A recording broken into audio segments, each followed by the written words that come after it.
सपनों के शहर मुंबई में मनराज ग्रुप पेश करता है मनराज व्यू, जो शहर के बीचों बीच एक घर खरीदने का मौका दे रहा है। आपके बजट के अनुकूल शानदार 1 BHK और 10 मंजिला टॉवर और कीमत सिर्फ 75 लाख रुपए। और यह सब उपलब्ध है कुर्ला अंधेरी रोड, साकीनाका मेट्रो स्टेशन और अंतर्राष्ट्रीय एयरपोर्ट के नजदीक। मनराज व्यू में घर होना यानी आराम और सुविधा का पूरा आनंद। जल्दी करें, अनुकूल बजट में ऑफर केवल सीमित अवधि के लिए। PM आवास योजना और लोन सुविधा भी उपलब्ध, शर्तें लागू।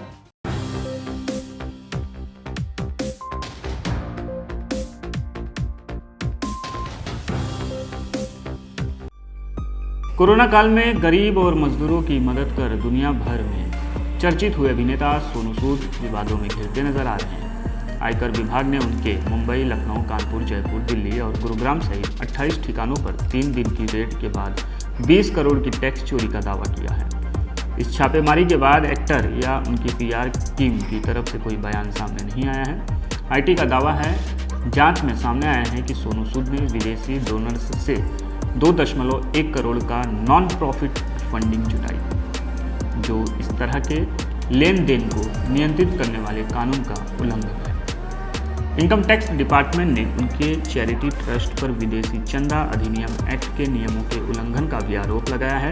इनकम टैक्स के इस खुलासे के बाद आने वाले समय में ED की भी इस केस में एंट्री हो सकती है। आयकर विभाग ने बताया कि लखनऊ की एक इंफ्रा कंपनी पर छापा मारा गया। इस कंपनी में मुंबई बेस्ट एक्टर की साझेदारी है और इस कंपनी ने बड़े पैमाने पर आयकर चोरी की है।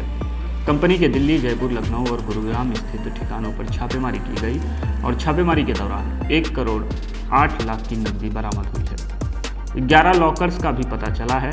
आयकर विभाग को इस कंपनी के 175 करोड़ रुपए के लेन देन पर भी संदेह है। इस मामले की जाँच जारी है। IT विभाग का दावा है कि सोनू सूद अपनी आय को लेकर जो जानकारी आयकर विभाग को दे रहे हैं वह संदेह के दायरे में है। आयकर विभाग को सोनू सूद के ठिकानों पर ऐसे दस्तावेज मिले जिनसे पता चलता था कि उन्होंने बड़े पैमाने पर टैक्स चोरी की है। सूत्रों के मुताबिक सोनू सूद को फिल्म जगत से जो पैसा मिलता था उसमें से काफ़ी पैसा उन्होंने अपनी आय न दिखाकर कई फर्जी कंपनियों के जरिए अनसिक्योर्ड लोन दिखाया हुआ है। इन शेल कंपनियों के कर्ता धर्ताओं से पूछताछ की गई तो उन्होंने शपथ पत्र के जरिए स्वीकार किया कि उन्होंने सोनू सूद को बोगस एंट्री दी थी।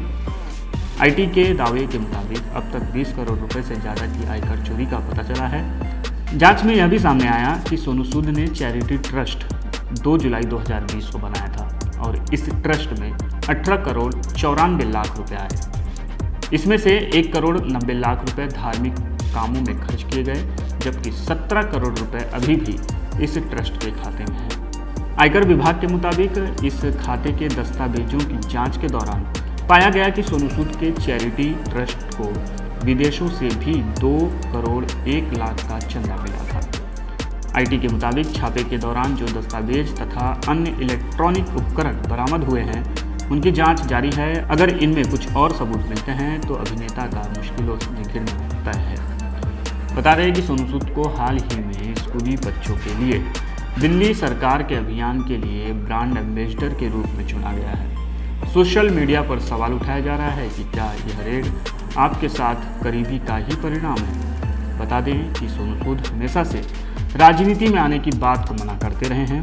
हालांकि आम आदमी पार्टी के नेताओं की बैठक के बाद चर्चा थी कि सोनू सूद राजनीति में प्रवेश करेंगे। 48 वर्षीय सोनू सूद कोरोना संक्रमण के बाद लगे लॉकडाउन के दौरान काफ़ी सुर्खियों में आए थे। उन्होंने लॉकडाउन में फंसे और मुंबई में रह रहे कई प्रवासियों को उनके घर पहुंचाने में मदद की थी। इतना ही नहीं, उन्होंने कई लोगों के रहने और खाने के साथ काम का भी इंतजाम किया था। लॉकडाउन के दौरान उनके कामों की सोशल मीडिया में खूब सराहना हुई थी। सोनू सूद के पॉलिटिक्स में आने पर भी खूब चर्चा हुई थी। हालांकि हर बार उन्होंने कहा कि वे राजनीति में नहीं आ रहे हैं। DRB न्यूज़ के लिए राहुल पांडे की रिपोर्ट।